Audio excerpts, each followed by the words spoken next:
ऑडोरा में आपका स्वागत है, जहां हम आपके लिए हर रोज नई किताबें लेकर आते हैं। आज की हमारी किताब है धर्मवीर भारती का लिखा हुआ एक बहुत ही मशहूर उपन्यास गुनाहों का देवता। ये किताब है चंदर और सुधा की, एक ऐसे प्रेम की जो पूजा की हद तक पवित्र और मासूम है। लेकिन क्या होता है जब यही पाक मोहब्बत समाज भावनाओं और इंसानी रिश्तों के उलझे हुए सवालों से टकराती है। ये कहानी प्रेम की उसी मासूमियत और उन कठिन फैसलों की है जो इसे परखते हैं और एक ऐसे मोड़ पर ले आते हैं जहां देवता भी गुनहगार नजर आने लगते हैं। अगर पुराने जमाने की तरह आज भी नगर देवता होते तो मैं जरूर कहता कि इलाहाबाद का नगर देवता कोई बहुत ही रोमांटिक कलाकार है।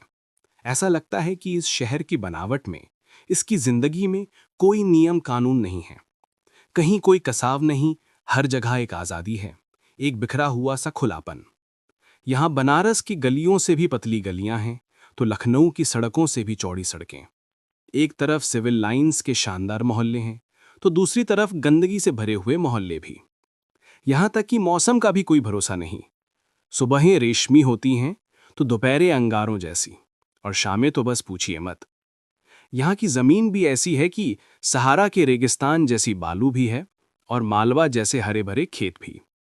और कुछ मौसम तो ऐसे होते हैं जब इलाहाबाद का माहौल पेंजी के फूलों से भी ज्यादा खूबसूरत और आम के बौर की खुशबू से भी ज्यादा महकदार हो जाता है। एक ऐसी ही खुशनुमा सुबह थी, और जिसकी ये किताब है वो नौजवान सुबह से भी ज्यादा मासूम अल्फ्रेड पार्क के लॉन पर घूम रहा था। उसने पश्मीने का एक लंबा कोट पहना हुआ था, जिसका एक कॉलर उठा हुआ था और दूसरे में सरों की एक पत्ती लगी थी। सफेद पैंट और पैरों में पेशावरी सैंडल। गोरा चेहरा और माथे पर बालों की एक लट झूल रही थी। चलते चलते उसने फूलों का एक रंग बिरंगा गुच्छा बना लिया था, जिसे वो रह रहकर सूंघ लेता था।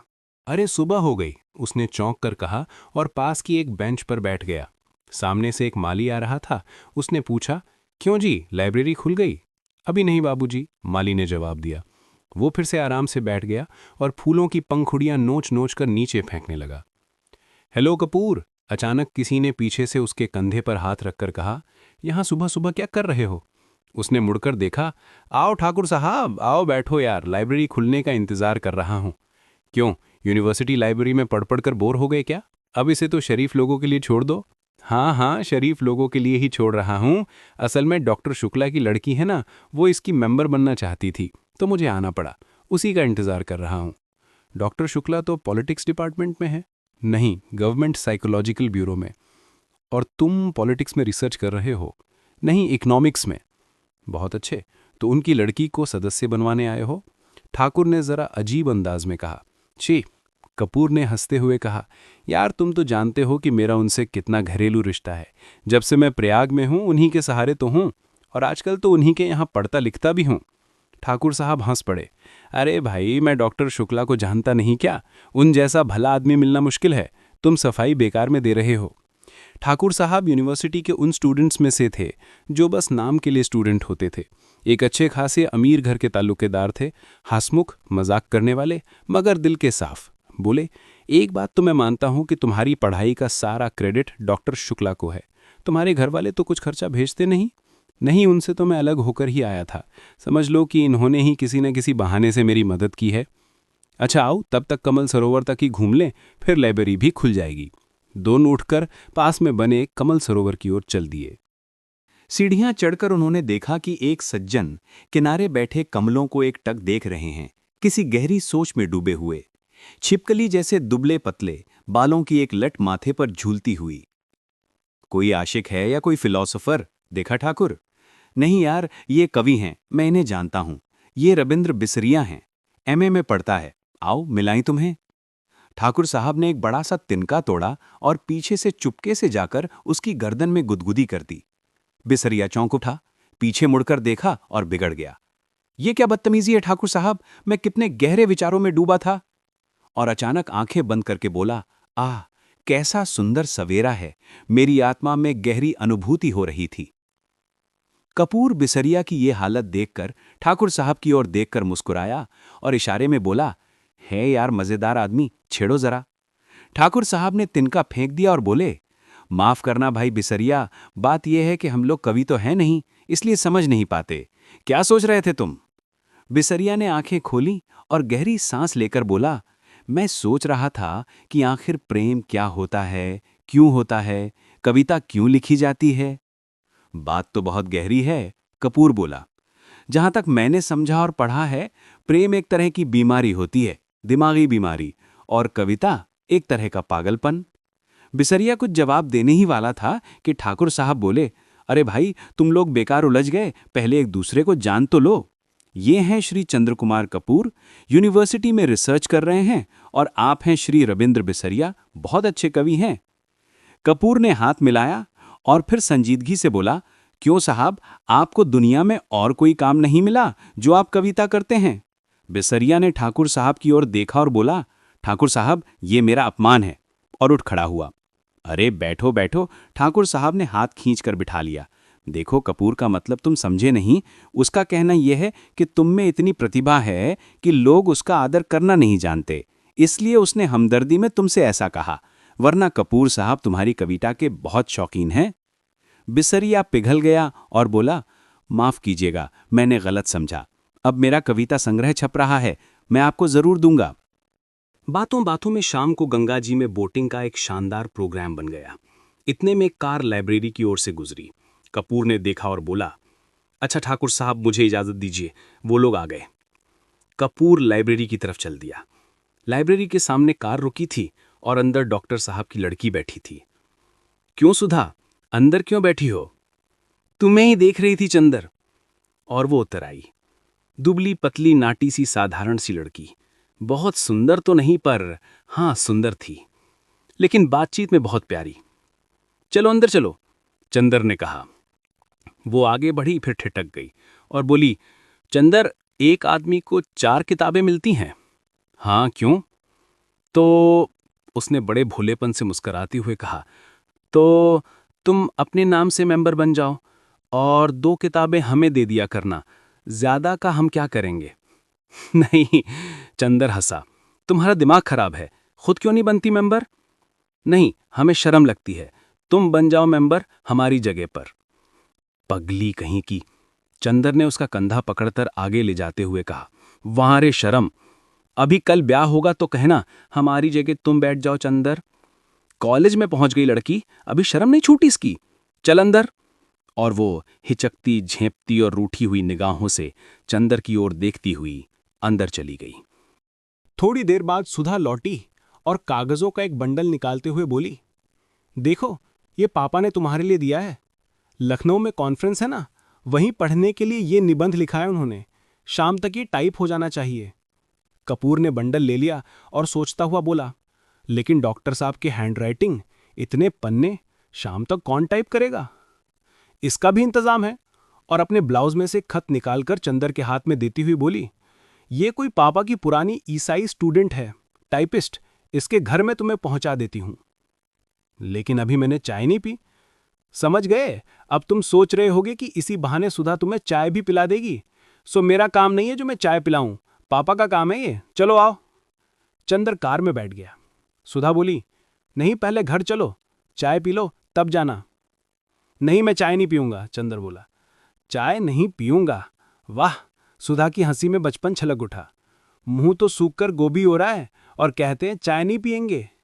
बंगला आया तो सुधा ने चाय बनाने को कहा और चंदर को स्टडी रूम में बिठाकर चली गई। असल में ये घर, ये परिवार चंदर कपूर का अपना ही हो चुका था। जब से वो अपनी मां से झगड़कर पढ़ने के लिए प्रयाग भाग आया था, यहीं आकर उसने बीए में एडमिशन लिया था। तब डॉक्टर शुक्ला उसके सीनियर टीचर थे और उसकी हालत से वाकिफ थे। उन्होंने कई अखबारों में लिखने का काम चंदर को दिलवा दिया था। उसके बाद से चंदर के लिए डॉक्टर शुक्ला का दर्जा पिता से भी ज्यादा हो गया था। चंदर बहुत शर्मीला लड़का था, लेकिन जब बीए में वो पूरी यूनिवर्सिटी में फर्स्ट आया, तब उसे यूनिवर्सिटी के पब्लिकेशंस का एडिटर बना दिया गया था। एमए में भी वो फर्स्ट आया और फिर रिसर्च करने लगा। सच पूछो तो उसके सारे करियर का क्रेडिट डॉक्टर शुक्ला को ही था, जिन्होंने हमेशा उसकी हिम्मत बढ़ाई और उसे अपने लड़के से बढ़कर माना। ये बंगला, इसके कमरे, इसके लॉन, इसकी किताबें, सब कुछ जैसे उसके अपने थे। और ये नन्ही दुबली पतली चांद की किरण जैसी सुधा जब वो 7वीं पास करके अपनी बुआ के पास से यहाँ आई थी, तब से लेकर आज तक कैसे वो भी चंदर की अपनी होती गई, ये चंदर खुद नहीं जानता था। जब वो आई थी तब बहुत शर्मीली थी, बहुत भोली थी। 3 साल की उम्र में ही उसकी माँ गुजर गई थी और 10 साल तक वो अपनी बुआ के पास एक गांव में रही थी। जब वो आई तो आधी जंगली थी, तरकारी में घी कम होने पर रसोई गंदी कर देती थी और रात में फूल तोड़कर ना लाने पर माली को दांत भी काट लेती थी। चंदर से जरूर वो बहुत डरती थी, लेकिन जब 2 साल तक उसके ये ऊधम चलते रहे और अक्सर डॉक्टर साहब गुस्से में उससे बात नहीं करते थे, तो वो रो रो कर अपनी जान आधी कर देती थी। तब अक्सर चंदर ने ही पिता और बेटी का समझौता कराया था, अक्सर सुधा को डांटा था, समझाया था। और सुधा, जो घर भर में तूफान मचाए रखती थी, वो चंदर की आंख के एक इशारे पर सुबह की ठंडी हवा की तरह शांत हो जाती थी। कब और क्यों उसने चंदर का ये अनुशासन मान लिया था, ये उसे खुद नहीं मालूम था। और मज़ा तो ये था कि जो सुधा पहले चंदर की शक्ल देखकर छिप जाती थी, अब इतनी ढीठ हो गई थी कि उसका सारा गुस्सा, सारी जिद, सारा लड़ना झगड़ना सिर्फ चंदर पर ही निकलता था। वो अब शांत हो गई थी, इतनी शांत, इतनी सुशील कि सबको ताज्जुब होता था, लेकिन चंदर को देखकर जैसे उसका बचपन लौट आता था। और जब तक वो चंदर को खिजाकर, छेड़कर लड़ नहीं लेती थी, उसे चैन नहीं पड़ता था। आज जब सुधा ने चाय के लिए कहा तो चंदर की रूह कांप गई, क्योंकि जब भी सुधा चाय बनाती थी तो प्याले के मुंह तक दूध भरकर उसमें 2-3 चम्मच चाय का पानी डाल देती थी, और चाय के साथ फल, मेवे और खुदा जाने क्या क्या। और ना खाने पर सुधा का गुस्सा, इस सबसे चंदर बहुत घबराता था। जब सुधा चाय बना लाई तो उसने देखा कि सुधा ने प्याले में दूध डाला और उसके बाद थोड़ी सी चाय डाल दी और अपने प्याले में चाय और बस 2 चम्मच दूध डालकर आराम से पीने लगी। चंदर के सामने दूधिया चाय का प्याला खिसकाकर बोली, पीजिए, नाश्ता आ रहा है। जब प्याले में चारों तरफ से दूध ही नजर आया तो उसने हार कर प्याला रख दिया। क्यों, पीते क्यों नहीं? सुधा ने पूछा। पीहें क्या, इसमें चाय भी है कहीं? तो और क्या, खाली चाय पीजिएगा? दिमागी काम करने वालों को ऐसी ही चाय पीनी चाहिए। तो अब मुझे सोचना पड़ेगा कि मैं चाय छोड़ूं या रिसर्च। इतने में जैसे ही वो झुककर एक गिरा हुआ संतरा उठाने लगी कि चंदर ने झट से उसका प्याला अपने सामने रख लिया और अपना प्याला उधर, और बड़े आराम से चाय पीने लगा। जैसे ही सुधा ने एक घूंट चाय ली तो वो चौंक कर बोली, अरे ये क्या हुआ? कुछ नहीं, हमने उसमें दूध डाल दिया। तुम्हें दिमागी काम बहुत रहता है, चंदर ने मजे से चाय पीते हुए कहा। सुधा कुड़ गई, कुछ बोली नहीं। चंदर कार में बैठ गया और कार स्टार्ट हो गई कि फिर सुधा ने पुकारा। वो फिर उतरा। सुधा बोली, लो, ये लिफाफा तो भूल ही गए थे। अच्छा, कहकर चंदर फिर चला कि फिर सुधा ने पुकारा। सुनो, एक बार में क्यों नहीं कह देती सब? चंदर ने झल्ला कर कहा। अरे बड़ी गहरी बात है, देखो वहां उस लड़की से कुछ ऐसी वैसी बात मत करना, वरना उसके यहां 2 बड़े बड़े बुलडॉग हैं। कहकर उसने गाल फुलाकर, आंख फैलाकर ऐसी शक्ल बनाई कि चंदर हंस पड़ा। सुधा भी हंस पड़ी। ऐसी थी सुधा और ऐसा था चंदर। सिविल लाइंस के एक उजाड़ हिस्से में एक पुराने से बंगले के सामने आकर मोटर रुकी।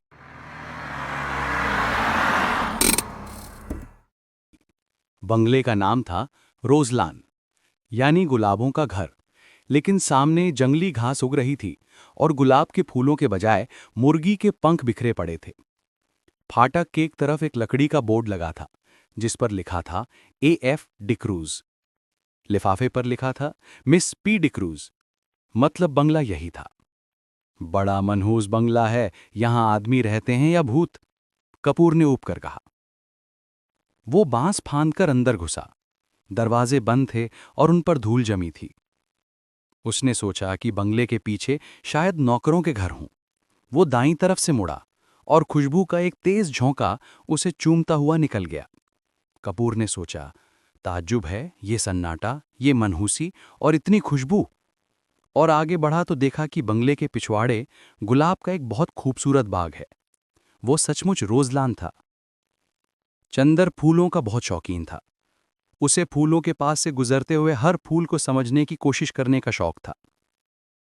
अपनी नाजुक टहनियों पर हंसते मुस्कुराते ये फूल जैसे अपनी जुबान में जिंदगी का कोई राज कहना चाहते हैं।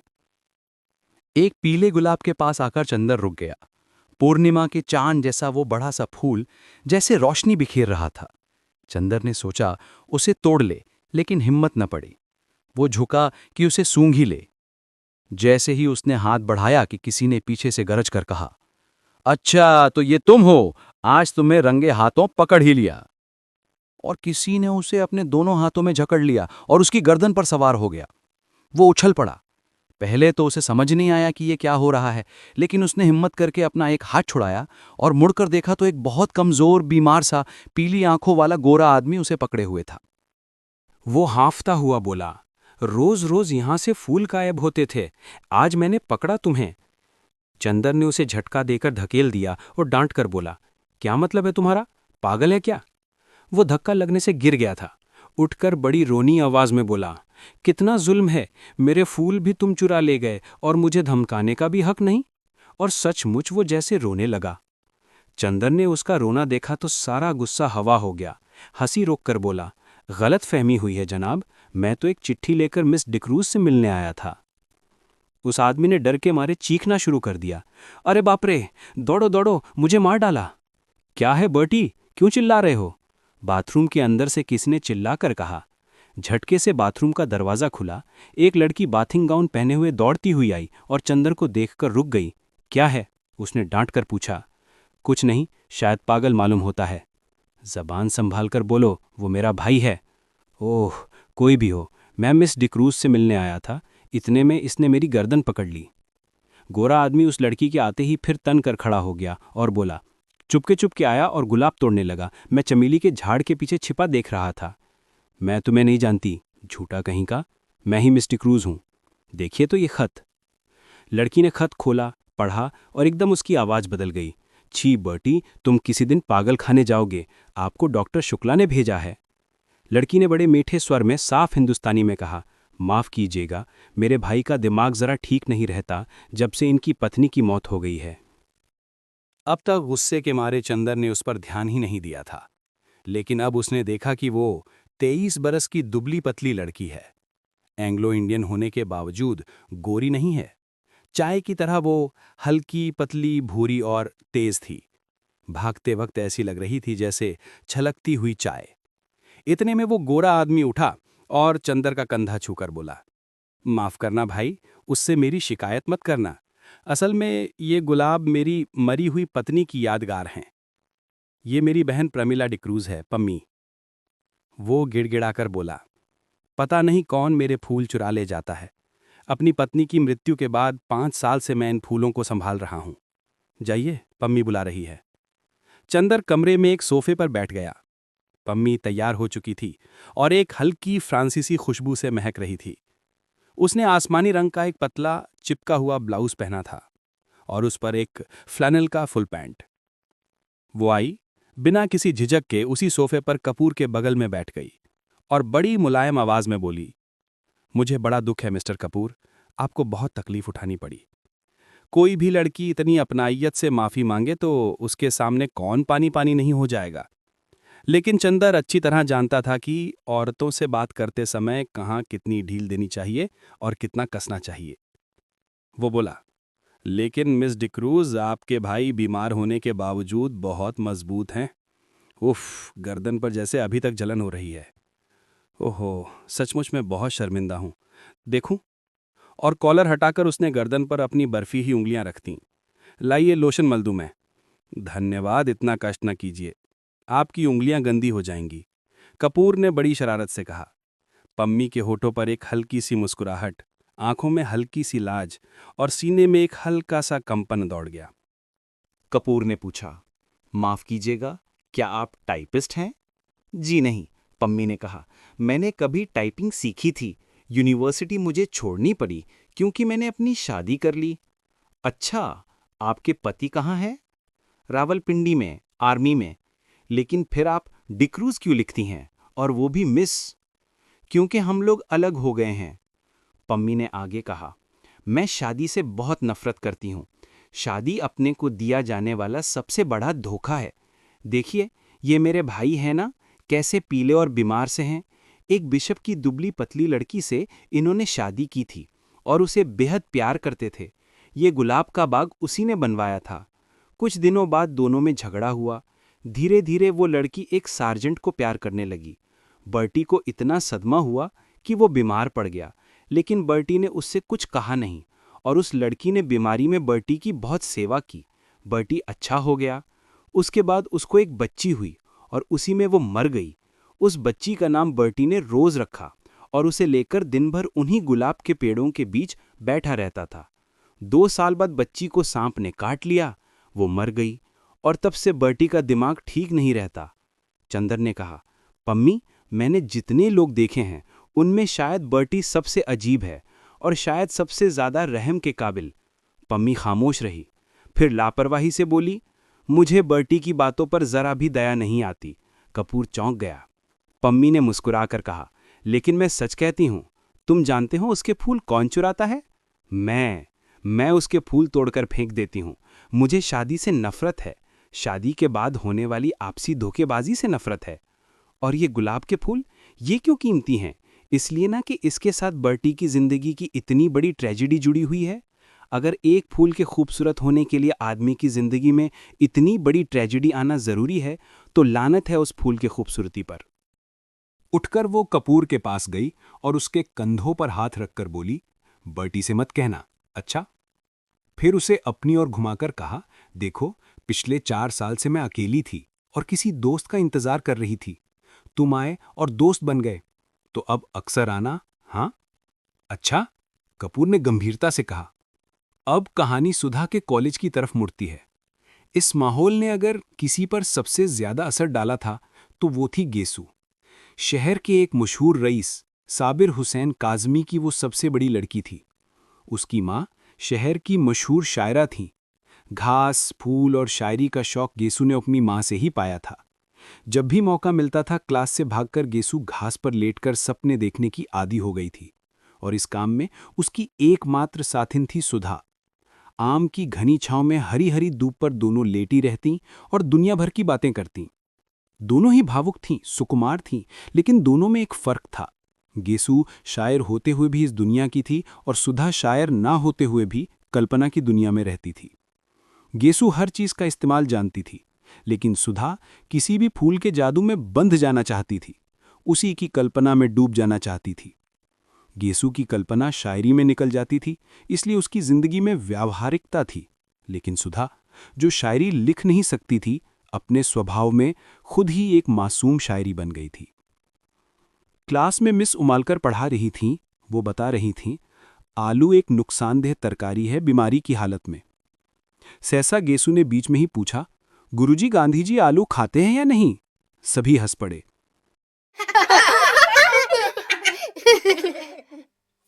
मिस उमालकर ने बहुत गुस्से से गेसू की ओर देखा और डांट कर कहा, गांधी से क्या मतलब? मुझे क्लास में कोई पॉलिटिकल बहस नहीं चाहिए। बात इतनी बढ़ी कि मिस उमालकर ने गेसू और सुधा दोनों को क्लास के बाहर निकाल दिया। थोड़ी ही देर में सुधा और गेसू बैडमिंटन फील्ड के पास वाले एक पेड़ के नीचे लेटी हुई थीं। सुधा ने कहा, गेसू, अगर हम लोगों को भी शादी ब्याह के झंझट में ना फंसना पड़े और इसी तरह दिन कटते जाएं तो कितना मजा आए। मैं तो सोचती हूं गेसू, कभी ब्याह ही न करूं। हमारे पापा का ध्यान कौन रखेगा? गेसू थोड़ी देर तक सुधा की आंखों में शरारत भरी निगाहों से देखती रही और मुस्कुराकर बोली, अरे, अब ऐसी भोली नहीं हो रानी तुम। ये जवानी, ये उठान और ब्याह नहीं करोगी, जोगन बनोगी। सुधा ने बात बदलते हुए कहा, अच्छा ये बता, क्या हाल है तेरे अख्तर मियाँ का? मंगनी कब होगी तेरी? मंगनी क्या, किसी भी दिन हो जाए। गेसू ने बड़े भोलेपन से कहा, बड़े अच्छे हैं, आते हैं तो घर भर में रोशनी छा जाती है। वे तो तेरे चचेरे भाई हैं ना, तुझसे तो पहले से बोलचाल रही होगी? सुधा ने पूछा। हाँ हाँ, खूब अच्छी तरह से। मौलवी साहब हम लोगों को साथ साथ पढ़ाते थे और जब हम दोनों सबक भूल जाते थे तो एक दूसरे का कान पकड़कर साथ साथ उठते बैठते थे। गेसू ने बहुत गंभीरता से सुधा से पूछा, देख गेसू, तुझसे मैंने आज तक तो कभी कुछ छिपाया नहीं। अगर कभी कोई बात होती तो तुझसे छिपी न रहती, और रहा मोहब्बत का, तो सच पूछ तो मैंने जो कुछ कहानियों में पढ़ा है कि किसी को देखकर मैं रोने लगूं, गाने लगूं, पागल हो जाऊं, ये सब कभी मुझे हुआ नहीं। कभी किसी खास आदमी के लिए तेरे मन में हंसी या आंसू नहीं उमड़ते? कभी अपने मन को जांच कर तो देख, कहीं तेरी इस नाजुक ख्याली के पर्दे में किसी एक की सूरत तो नहीं छिपी है? नहीं गेसु बानो, नहीं, सुधा बोली। गेसु ने सुधा को अपनी गोद में खींचते हुए कहा, देखो, अक्सर कब कहाँ और कैसे मन अपने को हार बैठता है, ये खुद हमें पता नहीं लगता। मालूम तब होता है जब जिसके कदम पर हमने सिर रखा है वो झटके से अपने कदम खींच ले। और मुझे जाने तेरी आंखों में इधर क्या दिख रहा है कि मैं बेचैन हो उठी हूं। कौन जानता है तेरे दिल ने खुद तुझसे ये राज छिपा रखा हो। अगले दिन जब चंदर डॉक्टर शुक्ला के यहां पहुंचा तो 8 बज चुके थे। चंदर की साइकिल जब अंदर दिखी तो सुधा ने उधर देखा लेकिन कुछ कहा नहीं और फिर अपनी बुनाई में लग गई। चंदर सीधा अंदर चला गया। जब वो लौटा तो सुधा के पास गया। सुधा का मुंह और भी लटक गया। डॉक्टर साहब कहाँ हैं? हमें क्या मालूम? सुधा ने बिना निगाह उठाए जवाब दिया। तो किसे मालूम होगा? चंदर ने डांटते हुए कहा। हर वक्त तक का मजाक हमें अच्छा नहीं लगता। हाँ हाँ, सुधा ने मुंह बनाकर आंखें नचाते हुए कहा। सीधे क्यों नहीं कहती कि नहा रहे हैं? चंदर की हंसी पर तो सुधा का मिजाज और भी बिगड़ गया और वो उठकर अंदर चल दी। जब 5 मिनट तक वो कुछ नहीं बोली तो चंदर ने सोचा, आज बात कुछ गंभीर है। सुधा, उसने बड़े दुलार से पुकारा। सुधा ने कुछ नहीं कहा मगर 2 बड़े बड़े आंसू टप से नीचे किताब पर गिर गए। कल शाम को तुम आए नहीं, सुधा रोनी आवाज में बोली। शाम को गेसु का नौकर आया था, उसके छोटे भाई हसरत की सालगिरह थी। किससे पूछकर जाती? आप तो इस वक्त आ रहे हैं जब सब खत्म हो गया। बिना तुमसे पूछे हम कहीं सिनेमा पिकनिक जलसों में गए हैं कभी? और फिर आंसू टपक पड़े। पगली कहेगी, इतनी सी बात पर रोना क्या? सुधा ने आंखें नचाकर कहा। आज दोपहर को तुम मास्टर को बुला लाओ, वरना हम सब किताबों में लगा देते हैं आग। समझे कि नहीं? अच्छा, आज दोपहर को बुला लाएंगे। चंदर उन लड़कों में से था जिनकी जिंदगी बाहर से बहुत हल्की फुल्की होते हुए भी अंदर से बहुत गहरी और मतलब वाली होती है। अपने अंदर के सच के प्रति घोर ईमानदारी, ये इन लोगों की खासियत होती है। वो देशभक्त भी था और शायद समाजवादी भी, पर अपने तरीके से। उसकी देशभक्ति, उसका समाजवाद, सब कुछ उसकी पढ़ाई और खोज में समा गया था। जब वो कानपुर की मिलों के मजदूरों के वेतन का चार्ट बनाता था या गरीब औरतों और बच्चों का हिसाब किताब करता था, तो उसके सामने अपना करियर, अपनी डिग्री का सपना नहीं होता था। उसके मन में उस वक्त वैसा ही संतोष होता था जो किसी पुजारी के मन में होता है जब वो अपने देवता की पूजा के लिए धूप दीप सजाता है। डॉक्टर शुक्ला ने चंदर से कहा, चंदर, आजकल मैं एक किताब लिखने की सोच रहा हूं, भारत की जाति व्यवस्था पर। व्यर्थ है, चंदर ने कहा। जो व्यवस्था आज नहीं तो कल टूटने जा रही है, उसके बारे में वक्त बर्बाद करना बेकार है। यही तो तुम लोगों में खराबी है, डॉक्टर शुक्ला बोले। कुछ थोड़ी सी खराबियां देख ली और उसके खिलाफ हो गए। ये जाति व्यवस्था जाने कितने सालों से हिंदुस्तान में कायम है। क्या यही इस बात का सबूत नहीं कि ये बहुत जरूरी है? अरे हिंदुस्तान की भली चलाई, हिंदुस्तान में तो गुलामी कितने दिनों से कायम है, तो क्या वो भी जरूरी है? मुझे तो साफ दिख रहा है कि जाति व्यवस्था टूट रही है। रोटी बेटी की ही तो कैद थी। रोटी की कैद तो लगभग टूट गई और अब बेटी की कैद थी। ब्याह शादियां भी कुछ वक्त बाद आज़ादी से होने लगेंगी। अगर ऐसा होगा तो बहुत गलत होगा, डॉक्टर शुक्ला बोले। इससे जाति का पतन होता है। ब्याह शादी को कम से कम मैं भावना की नज़र से नहीं देखता। ये एक सामाजिक सच है। हाँ, लेकिन विवाह को आप केवल समाज के दृष्टिकोण से क्यों देखते हैं? व्यक्ति के दृष्टिकोण से भी देखिए। ओह, एक व्यक्ति के लिए हम समाज को क्यों नुकसान पहुंचाएं? और मैंने तो प्रेम विवाह को असफल ही होते देखा है। हाँ, प्रेम विवाह अक्सर असफल होते हैं, लेकिन शायद वो प्रेम होता ही ना हो। जहां सच्चा प्रेम होगा वहां कभी असफल विवाह नहीं होंगे, चंदर ने बहुत हिम्मत करके कहा। मुश्किल से डॉक्टर साहब ने अभी 2 कौर खाए होंगे कि सुधा ने कहा, नान खटाई खाओ पापा। खाते खाते उन्होंने पूछा, सुधा, सोमवार को कौन सी तारीख है? 11 तारीख, सुधा बोली। क्यों? कुछ नहीं, 10 को कॉन्फ्रेंस है और 14 को तुम्हारी बुआ आ रही हैं। बुआ आ रही हैं और बिनती भी आएगी? सुधा ने खुशी से पूछा। हाँ, उसी को तो पहुंचाने आ रही हैं, फिर जुलाई में उसकी शादी होगी। अरे, अभी से? अभी उसकी उम्र ही क्या है? सुधा बोली। क्यों, तेरे बराबर तो है, और अब तेरे लिए भी तेरी बुआ ने लिखा है। नहीं पापा, हम ब्याह नहीं करेंगे, सुधा ने मचल कर कहा। तब?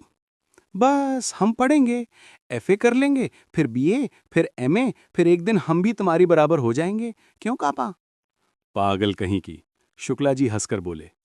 मुश्किल से डॉक्टर साहब ने भी 2 कौर खाए होंगे कि सुधा ने कहा, नान खटाई खाओ पापा। खाते खाते उन्होंने पूछा, सुधा, सोमवार को कौन सी तारीख है? 11 तारीख। क्यों? कुछ नहीं, 10 को कॉन्फ्रेंस है और 14 को तुम्हारी बुआ आ रही हैं। बुआ आ रही हैं और बिनती भी आएगी? सुधा ने खुशी से पूछा। हाँ, उसी को तो पहुंचाने आ रही हैं, फिर जुलाई में उसकी शादी होगी। अरे, अभी से? अभी उसकी उम्र ही क्या है? सुधा बोली। क्यों, तेरे बराबर तो है, और अब तेरे लिए भी तेरी बुआ ने लिखा है। नहीं पापा, हम ब्याह नहीं करेंगे, सुधा ने मचल कर कहा। तब? बस हम पढ़ेंगे, एफए कर लेंगे, फिर बीए, फिर एमए, फिर एक दिन हम भी तुम्हारे बराबर हो जाएंगे। क्यों पापा? पागल कहीं की, शुक्ला जी हंसकर बोले। सुधा ने चंदर से पूछा, कोई एक बात हो तो बताएं। पता नहीं, तुम्हारे घर से गए तो एक न एक ऐसी बात होती गई कि मन बड़ा उदास हो गया। बात यह हुई कि तुम्हारे यहां से मैं घर गया, वहां चाचा जी आए हुए थे मेरा ब्याह तय करने के लिए। जब मैंने इनकार कर दिया तो बहुत बिगड़ कर चले गए और बोले, हम आज से तुम्हारे लिए मर गए और तुम हमारे लिए। सुधा कुछ देर सोचती रही, फिर बोली, तो चंदर, तुम शादी कर क्यों नहीं लेते? नहीं सुधा, शादी नहीं करनी है मुझे। मैंने देखा कि जिसकी शादी हुई कोई भी सुखी नहीं हुआ। चंदर ने हंसकर कहा, आदमी एक दूसरे को समझे, प्यार करे, तब ब्याह के भी कोई मायने हैं। तो उसी से कर लो जिससे प्यार करते हो। चंदर ने कुछ जवाब नहीं दिया। बोलो, चुप क्यों हो गए? अच्छा, तुमने किसी को प्यार किए चंदर? शायद नहीं। बिल्कुल ठीक, हम भी यही सोच रहे थे अभी, सुधा बोली। क्यों? ये क्यों सोच रही थी? कुछ नहीं, अभी गेसु आई थी, वो बोली, सुधा तुमने किसी से कभी प्यार किया है? उसने पूछा तो हमने कहा नहीं। बोली, तू अपने से छिपाती है।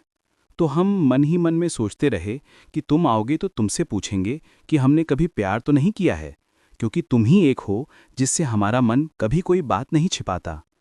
चंदर को याद आया, अभी बुआ ने बात की थी सुधा के ब्याह की। तब उसे कैसा लगा था? उसका दिमाग घूम गया था।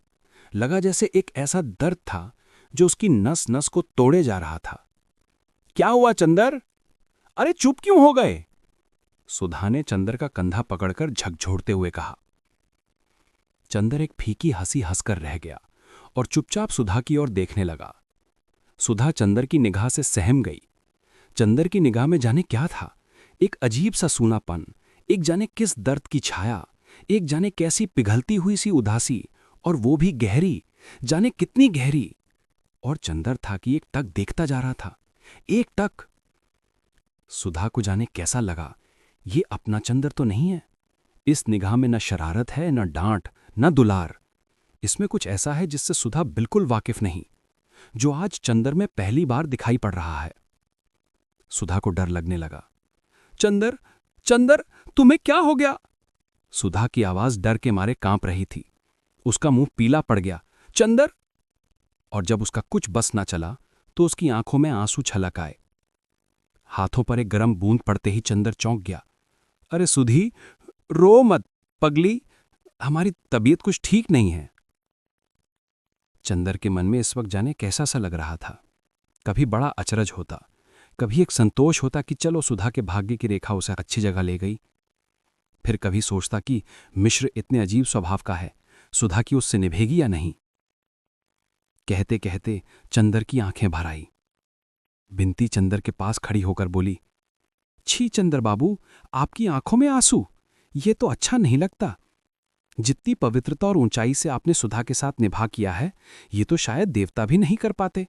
और दीदी ने आपको जैसा निश्चल प्यार दिया है, उसको पाकर तो आदमी स्वर्ग से भी ऊंचा उठ जाता है। चंदर के साथ सुधा अपने कमरे में जाकर पलंग पर बैठ गए। चंदर उसके पास बैठ गया और उसका हाथ अपने हाथ में लेकर बोला, सुधा, एक बात कहें, मानोगी? क्या? सुधा ने बहुत दुलार से पूछा। पहले बता दो कि मानोगी। हाँ हाँ, कह तो दिया, अब कौन सी तुम्हारी ऐसी बात है जो तुम्हारी सुधा नहीं मान सकती? चंदर ने सुधा की उंगलियां अपनी पलकों से लगाते हुए कहा, सुधी मेरी, तुम उस लड़के से ब्याह कर लो। क्या? सुधा चोट खाई नागिन की तरह तड़प उठी। इस लड़के से? यही शक्ल है इसकी हमसे ब्याह करने की? चंदर, हम ऐसा मजाक नापसंद करते हैं, समझे कि नहीं? तुम अभी वादा कर चुकी हो। चंदर ने बहुत आजिजी से कहा। वायदा कैसा? तुम कब अपने वायदे निभाते हो? और फिर ये धोखा देकर वायदा कराना क्या? हमें इस तरह से बांध कर क्यों बलिदान चढ़ा रहे हो? और सुधा गुस्से के मारे रोने लगी। वो गया और रोती हुई सुधा के कंधे पर हाथ रख दिया। हटोठर। सुधा ने हाथ हटा दिया और बोली, मैं ब्याह नहीं करूंगी, कभी नहीं करूंगी, किसी से नहीं करूंगी। तुम सब लोगों ने मिलकर मुझे मार डालने की ठानी है, तो मैं अभी सिर पटक कर मर जाऊंगी। और गुस्से में सचमुच सुधा ने अपना सिर दीवार पर पटक दिया। चंदर ने उसे पकड़ लिया, मगर सुधा ने गरज कर कहा, दूर हटो चंदर, छुरा मत मुझे। नहीं रुकोगी? नहीं रुकूंगी। और चंदर का हाथ गुस्से में उठा और एक भरपूर तमाचा सुधा के गाल पर पड़ा। सुधा के गाल पर नीली उंगलियां उभर आईं। वो स्तब्ध, जैसे पत्थर बन गई हो। चंदर ने एक बार सुधा की ओर देखा और कुर्सी पर जैसे गिर पड़ा। सुधा कुर्सी के पास जमीन पर बैठ गई। चंदर के घुटनों पर सिर रख दिया। बड़ी भारी आवाज में बोली, चंदर, देखें तुम्हारे हाथ में चोट तो नहीं आई? सुधा सिसक पड़ी और चंदर के पैरों पर सिर रख कर बोली, चंदर, सचमुच मुझे अपने सहारे से निकाल कर ही मानोगे? चंदर कहता गया, मैं तुम्हारे मन को समझता हूं सुधा। तुम्हारे मन ने जो तुमसे नहीं कहा वो मुझसे कह दिया था। लेकिन सुधा, हम दोनों एक दूसरे की जिंदगी में क्या इसीलिए आए कि एक दूसरे को कमजोर बना दें? सुधा, एक बात सोचो, पापा ने आज तक तुम्हें किस तरह पाला? अब क्या तुम्हारा यह फर्ज नहीं कि तुम उनकी बात को ना ठुकराओ? और एक बात और सोचो, हम पर कुछ विश्वास करके ही उन्होंने कहा है कि मैं तुमसे फोटो पसंद कराऊं। अगर अब तुम इनकार कर देती हो तो एक तरफ पापा को धक्का पहुंचेगा, दूसरी ओर मेरे प्रति उनके विश्वास को कितनी चोट लगेगी। क्या कहेंगे पापा कि चंदर ने अभी तक तुम्हें यही सिखाया था? बोलो, तुम कायर कहलाना पसंद करोगी? क्या? ये मैं सुधा के मुंह से सुन रहा हूं?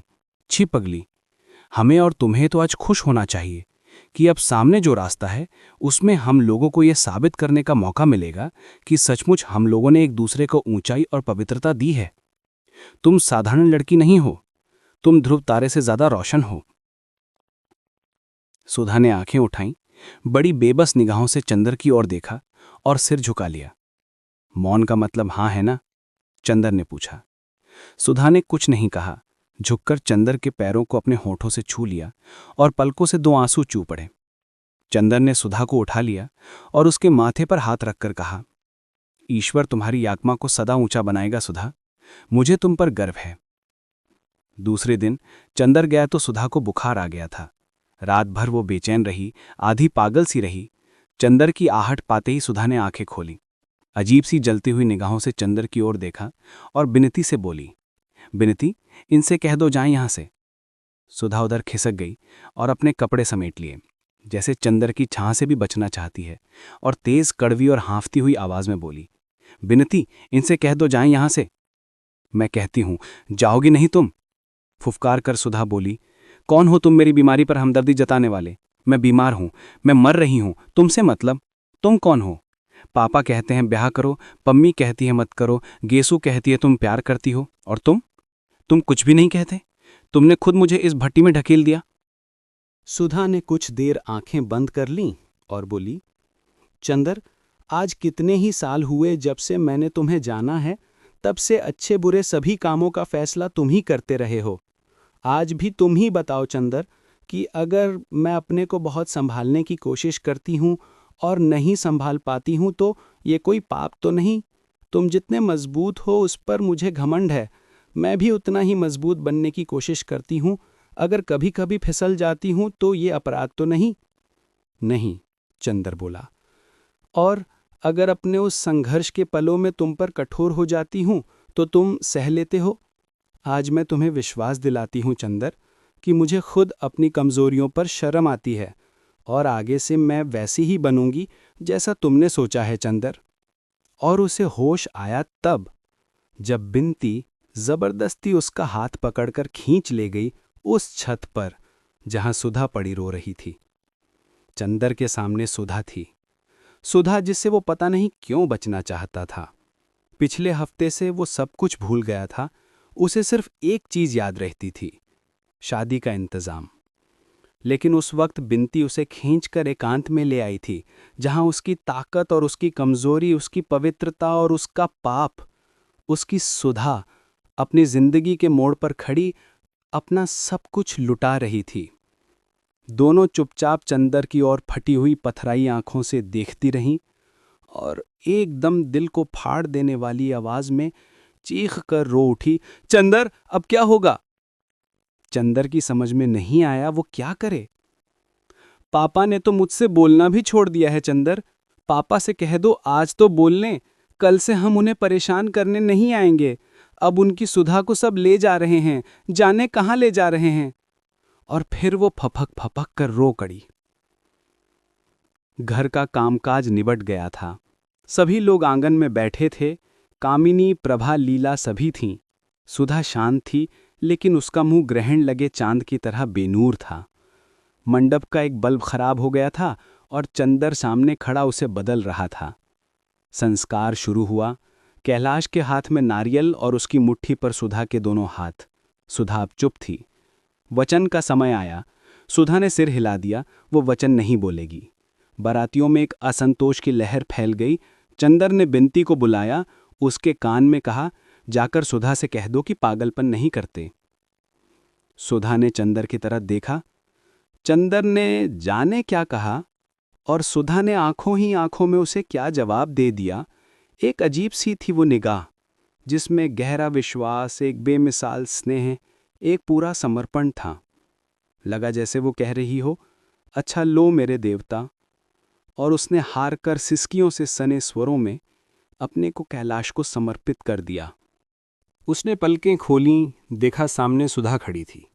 मांग और माथे में सिंदूर, कलाई में कंगन, हाथ में अंगूठियां, गले में गहने।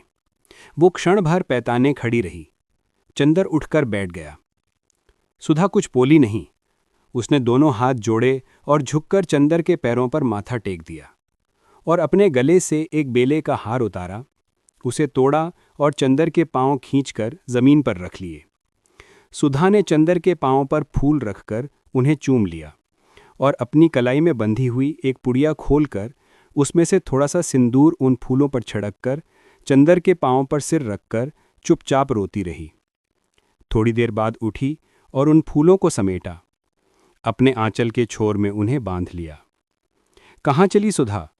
चंदर ने सुधा का हाथ पकड़ लिया। बेकार है चंदर, कल तक ये जूठे हो जाएंगे देवता मेरे। और सुधा सिसकते हुए चली गई। मोटर चल दी।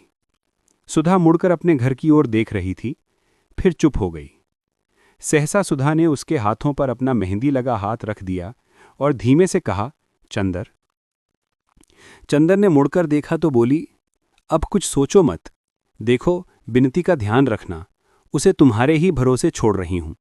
और सुनो, पापा को रात को सोते वक्त दूध में ओवल्टीन जरूर दे देना। खाने पीने में गड़बड़ी मत करना। ये मत समझना कि सुधा मर गई तो फिर बिना दूध की चाय पीने लगो। हम जल्दी से आ जाएंगे। सुधा बोली, चंदर, ये पुर्जा बिनती को देना और देखो मेरा नतीजा निकले तो तार देना। गाड़ी चल पड़ी। अच्छा पापा, अच्छा चंदर। सुधा ने हाथ जोड़े और खिड़की पर टिककर रोने लगी। चंदर को हफ्ते भर तक होश नहीं रहा। शादी के बाद इतनी भयंकर थकावट उसकी नसों में भर उठी कि उसका चलना फिरना मुश्किल हो गया था। वो अपने घर से होटल तक खाना खाने नहीं जा पाता था, बस पड़ा पड़ा सोता रहता। उसका मन एक उजड़े हुए घोंसले की तरह था, जिसमें से ख्याल, एहसास और जिंदगी के पंछी कहीं दूर उड़ गए थे। लगता था जैसे वो सब कुछ भूल गया है। सुधा, बिनती, पम्मी, डॉक्टर साहब, सब कुछ। छठे दिन वो उठा, नहाया और बिनती के घर चल पड़ा।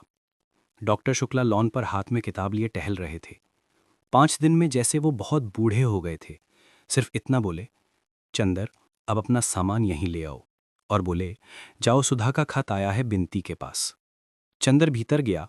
सारा घर इतना सुनसान था, इतना भयानक सन्नाटा कि चंदर के रोंगटे खड़े हो गए। शायद मौत के बाद का घर भी इतना खाली और इतना भयानक ना लगता होगा जितना ये शादी के बाद का घर। बिनती को देखते ही चंदर दंग रह गया। वो लड़की इतनी दुबली हो गई थी कि जैसे बीमार हो। रो रो कर उसकी आंखें सूज गई थीं। बिनती की आंखों में आंसू छलक आए। मैं कैसे पत्थर बन गया हूं? क्यों? तुम तो इतनी अच्छी लड़की हो। चंदन ने बिनती के कंधे पर हाथ रखकर कहा। बिनती ने आंसू भरी पलकें चंदर की ओर उठाईं और बड़े ही बेबस स्वर में कहा, आप देवता हो सकते हैं, लेकिन हर कोई तो देवता नहीं है। फिर आपने कहा था आप आएंगे बराबर, पिछले हफ्ते से आए भी नहीं। चंदन ने चिट्ठी एक बार पढ़ी, 2 बार पढ़ी और बार बार पढ़ता गया। उन शब्दों में एक ऐसा मतलब था जो शब्दों से भी ज्यादा गहरा था। चंदर तन्मय होकर उस खत को बार बार पढ़ता गया और कब वे छोटे छोटे नादान अक्षर उसके दिल के चारों ओर बंध गए और दिल की धड़कनों को मरोड़ना शुरू कर दिया, ये चंदर को खुद नहीं मालूम हुआ, जब तक कि उसकी पलक से एक गर्म आंसू खत पर नहीं टपक पड़ा।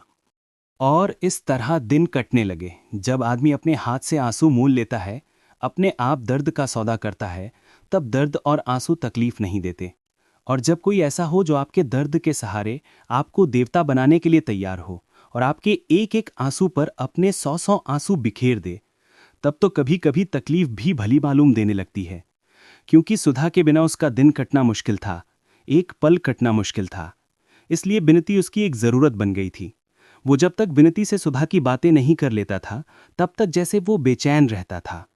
सुधा के ना होने पर बिनती के सहारे वो सुधा को ढूंढता था, और जैसे सूरज के डूब जाने पर चांद सूरज की रोशनी उधार लेकर रात को रोशन कर देता है, उसी तरह बिनती सुधा की याद से चंदर के दिल पर उजाला बिखेरती रही। मेरे देवता, मेरे नयन, मेरे पंथ, मेरे प्रकाश, आज कितने दिनों बाद तुम्हें खत लिखने का मौका मिल रहा है, लेकिन इरादे इरादे हैं और जिंदगी जिंदगी। चंदर, एक बात कहूं, अगर बुरा ना मानो तो। आज शादी के 6 महीने बाद भी मैं ये कहूंगी चंदर कि तुमने अच्छा नहीं किया। मेरी आत्मा सिर्फ तुम्हारे लिए बनी थी। उसके रेशे में वो तत्व हैं जो तुम्हारी ही पूजा के लिए थे। तुमने मुझे दूर फेंक दिया, लेकिन इस दूरी के अंधेरे में भी जन्म जन्मांतर तक भटकती हुई सिर्फ तुम ही को ढूंढूंगी, इतना याद रखना। और इस बार अगर तुम मिल गए तो जिंदगी की कोई ताकत, कोई आदर्श, कोई सिद्धांत मुझे तुमसे अलग नहीं कर सकेगा। अगर झूठ है तो सोचो चंदर कि इस अनंत काल के बहाव में सिर्फ एक बार मैंने अपनी आत्मा का सच ढूंढ पाया था, और अब हमेशा के लिए उसे खो दिया। बस सिर्फ इतनी प्रार्थना है कि अब थककर जल्दी ही गिर जाऊं। तुम्हारी जन्म जन्म की प्यासी सुधा। चंदर ने खत पढ़ा और फौरन लिखा, प्रिय सुधा, तुम्हारा खत बहुत दिन के बाद मिला। तुम्हारी भाषा वहां जाकर बहुत बदल गई है। मैं तो समझता हूं कि अगर खत कहीं छुपा दिया जाए तो लोग इसे किसी रोमांटिक उपन्यास का हिस्सा समझेंगे, क्योंकि उपन्यास के ही पात्र ऐसे खत लिखते हैं, असल जिंदगी के नहीं। अगर मुझे अकेला छोड़ दो तो बहुत अच्छा होगा। मैं विनती करता हूं, मुझे खत मत लिखना। अपने में संतुष्ट चंद्र कुमार कपूर। वो सिर से पैर तक एक मदहोश प्यास बना हुआ था। घर पहुंचा तो जैसे उल्लास से उसका अंग अंग नाच रहा हो। बिनती के प्रति दोपहर को जो गुस्सा उसके मन में उभरा, वो भी शांत हो गया था। चंदन ने बहुत हंसते हुए बड़े मीठे स्वर में कहा, बिनती, आज तुम भी खाओ। चंदर आज बहुत खुश था। चंदर थोड़ी देर देखता रहा। उसके बाद उसने बिनती को खींचकर कुछ हिचकते हुए बिनती के माथे पर अपने ओंठ रख दिए। बिनती कुछ नहीं बोली, चुपचाप अपने को छुड़ाकर सिर झुकाए बैठी रही। बिनती के साथ एक पवित्र दूरी ही ठीक रहेगी। बिनती बोली, पम्मी अच्छी औरत नहीं है, वो तुम्हें प्यार नहीं, तुम्हें बिगाड़ती है। ये बात गलत है बिनती। तुम इसलिए कह रही हो ना कि उसमें वासना बहुत तीखी है? नहीं, ये नहीं। उसने तुम्हारी जिंदगी में सिर्फ एक नशा, एक वासना दी, कोई ऊंचाई, कोई पवित्रता नहीं। कहाँ दीदी, कहाँ पम्मी? किस स्वर्ग से उतरकर तुम किस नरक में फंस गए? पम्मी ने आज अपने बाहुपाश में कसकर जैसे मेरे मन की सारी कड़वाहट, सारा जहर खींच लिया। ये वासना का ही दान है। तुम कैसे कहोगी कि वासना आदमी को नीचे ही ले जाती है? कैलाश का एक खत मिला। प्रिय चंदर, बहुत दिन से तुम्हारा कोई खत नहीं आया। क्या नाराज हो हम दोनों से? मैं ही इन्हें लेकर 2 रोज के लिए आऊंगा। इनकी कोई मुसलमान सखी है वहां, उससे ये भी मिलना चाहती हैं। हमारी खातिर का इंतजाम रखना। मैं 11 मई को सुबह की गाड़ी से पहुंचूंगा। तुम्हारा कैलाश। सुधा नहीं है। जैसे किसी ने झटके से उसके मन का दिया बुझा दिया।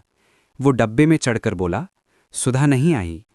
आई है, देखो ना, कुछ तबीयत खराब हो गई है, जी मतला रहा है। और उसने बाथरूम की ओर इशारा कर दिया। सुधा बाथरूम में सिर झुपाए बैठी थी। कैलाश ने एक तकिया पीछे लगा दिया और वो आंख बंद करके लेट गई। अब चंदर ने सुधा को देखा। सुधा उजड़ चुकी थी, उसका रस मर चुका था। वो अपने यौवन और रूप की एक पीली छाया मात्र रह गई थी। कैलाश ने कहा, यार ये मत समझना मैं सुधा की शिकायत कर रहा हूं, लेकिन तुम लोगों ने मेरे लिए ठीक चुनाव नहीं किया। इन जैसी लड़कियों के लिए तुम कोई कवि या कलाकार या भावुक लड़का ढूंढते तो ठीक था। मेरे जैसा व्यवहारिक और नीरस राजनेता इनके लायक नहीं है। इन्हें धर्म और साहित्य में जितनी रुचि है उतनी राजनीति से नहीं। मेरी शारीरिक प्यास को इन्होंने चाहे जिस बेमन से समर्पण किया, उससे तन की प्यास भले ही बुझ जाती हो कपूर, लेकिन मन तो प्यासा ही रहता है। थोड़ी देर बाद सुधा ने पूजा की थाल उठाई और उसने चंदर के माथे पर रोली लगा दी। अरे मैं?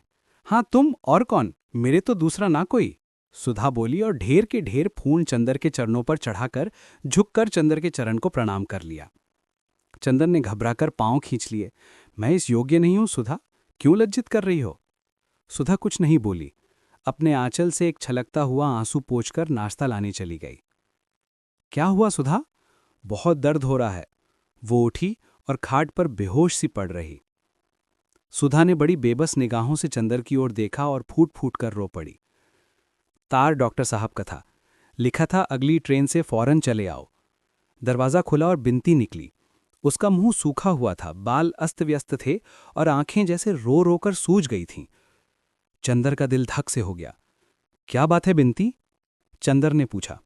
बिनती ने कहा और अंदर जाते ही दरवाज़ा बंद कर दिया और चंदर की बांह पकड़कर सिसक सिसक कर रो पड़ी।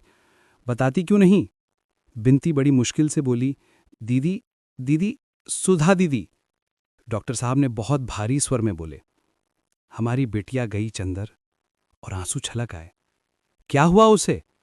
डॉक्टर साहब ने सिर झुकाकर बोले, अबॉर्शन। ठीक 12:05 पर सुधा ने आंखें खोल दी। बिनती कहाँ है? बड़े क्षीण स्वर में पूछा। पापा को देखते ही मुस्कुरा पड़ी। बिनती और चंदर उठकर आ गए। आहा, चंदर तुम आ गए? हमारे लिए क्या लाए? अब मैं बचूंगी नहीं, अब कहीं मत जाना, यहीं बैठो। अपना हाथ मेरे होठों पर रख दो, ऐसे। अगर मैं मर जाऊं तो रोना मत चंदर। तुम ऊंचे बनोगे तो मुझे बहुत चैन मिलेगा। लेकिन मैं मरूंगी नहीं चंदर। यह नरक भोग कर भी तुम्हें प्यार करूंगी। मैं मरना नहीं चाहती। जाने फिर कभी तुम मिलो या ना मिलो चंदर। उफ, कितनी तकलीफ है चंदर। अरे हटो हटो चंदर। सहसा सुधा की आंखों में फिर अंधेरा छा गया। भागो चंदर, तुम्हारे पीछे कौन खड़ा है? सुधा चीख रही थी। तुम हो कौन? चंदर को नहीं ले जा सकते। मैं चल तो रही हूं चंदर, मैं जाती हूं इसके साथ। घबराना मत, तुम तब तक चाय पी लो। नहीं, मैं तुम्हें उस नरक में नहीं जाने दूंगी। मैं जा तो रही हूं। बिनती, मेरी चप्पल ले आ। अरे पापा कहाँ हैं? पापा। और सुधा का सिर चंदर की बाह पर लुढ़क गया। घड़ी ने टन टन 2 बजाए। जब एम्बुलेंस कार पर सुधा का शव बंगले पहुंचा तो शंकर बाबू आ गए थे, बहू को विदा कराने। जिंदगी का पहिया एक चक्कर पूरा कर चुका था। शाम को चंदर चला तो बिनती भी चुपचाप साथ हो ली। त्रिवेणी पर कार रुक गई। चंदर ने सिर उठाया और फौलादी हाथों से बिनती का कंधा झकझोड़कर बोला, बिनती, यदि रोई तो ये फेंक दूंगा उठाकर, कमबख्त अभागी। थोड़ी देर बाद उसने गठरी खोली, फिर रुक गया। शायद फेंकने का साहस नहीं हो रहा था। बिनती ने पीछे से आकर एक मुट्ठी राख उठा ली और अपने आंचल में बांधने लगी। चंदर ने झपटकर उसका आंचल पकड़कर राख छीन ली और गुर्राता हुआ बोला, बदतमीज कहीं की, राख ले जाएगी अभागी। और झट से कपड़े समेत राख फेंक दी। नहीं चुप होगी? चंदर ने पागल की तरह बिनती को ढकेल दिया। बिनती ने बांस पकड़ लिया और चीख पड़ी। चीख से चंदर जैसे होश में आ गया। थोड़ी देर चुपचाप रहा, फिर झुककर अंजुरी में पानी लेकर मुंह धोया और बिनती के आंचल से पोंछकर बहुत मधुर स्वर में बोला, बिनती, रो मत, मैं ही समझ में नहीं आता कुछ भी, रो मत। चंदर का गला भर आया और आंख में आंसू छलक आए।